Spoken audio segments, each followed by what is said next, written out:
Mr. Brock, you have the floor for 5 minutes, sir. Go ahead. Thank you, Chair. Mr. Trudeau, your claim that you have a fraternal relationship with your brother is not entirely accurate. You helped in your brother's nomination race in 2008, his leadership campaign in 2013. You were extremely important in that campaign. And before your brother left for China in 2016, he read your book.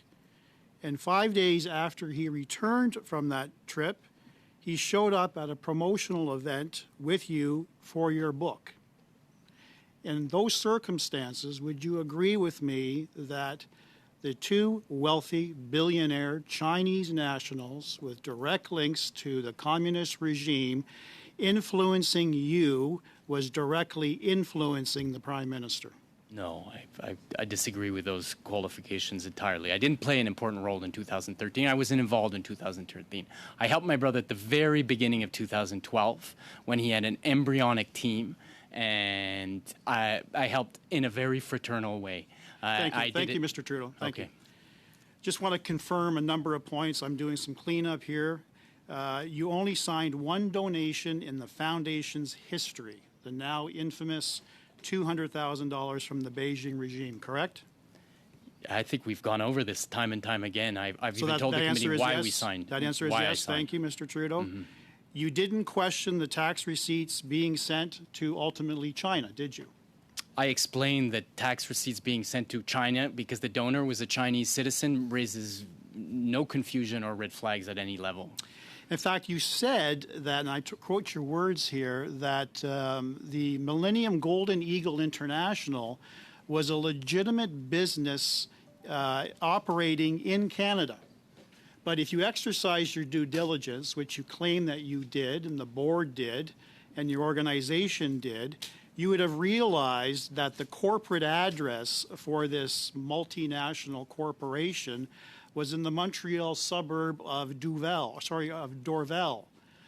probably a 4,000 to 5,000 square foot mansion, a very large home with a pool and a basketball court.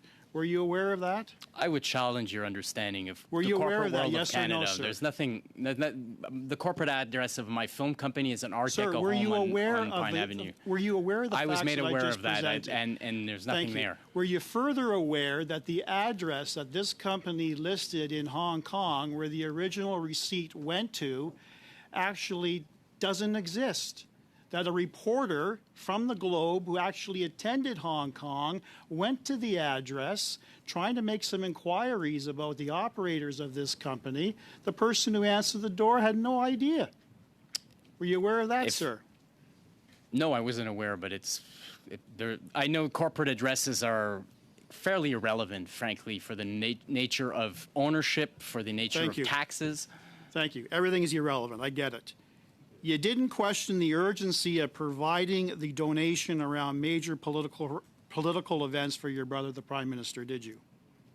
Sorry, repeat the question? You did not question the urgency of providing the donation around major political events for your brother?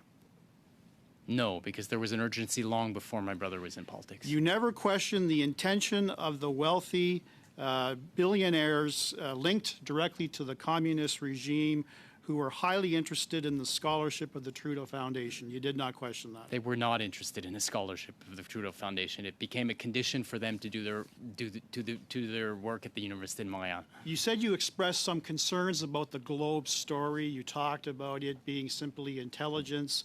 My former background as a Crown attorney, I rely upon evidence when I present a case.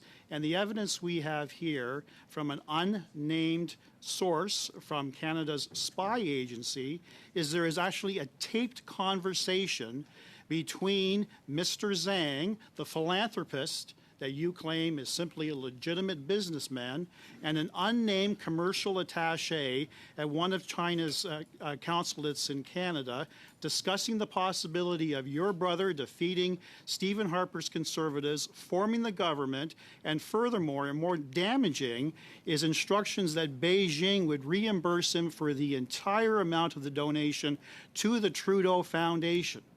You dismiss that simply what? As hearsay? Well, the facts are wrong. There was never any question of $1 million donation to the Trudeau Foundation. No, $200,000. Let's be more But the specific. report in the Globe and Mail says $1 million. So when the facts are wrong, and you haven't seen the evidence, and I won't, Thank so you. I Do will you- reserve do you- judgment. Mr. The consulate who interfered with the family of a sitting Conservative member in this Parliament and threatened that member, you think that that consulate should be expelled immediately? Very quick I'm not answer, aware of the please. facts of all that, so I'm not going to pronounce myself on it. You don't read the papers? Okay, thank you, Mr. Brock. Thank you.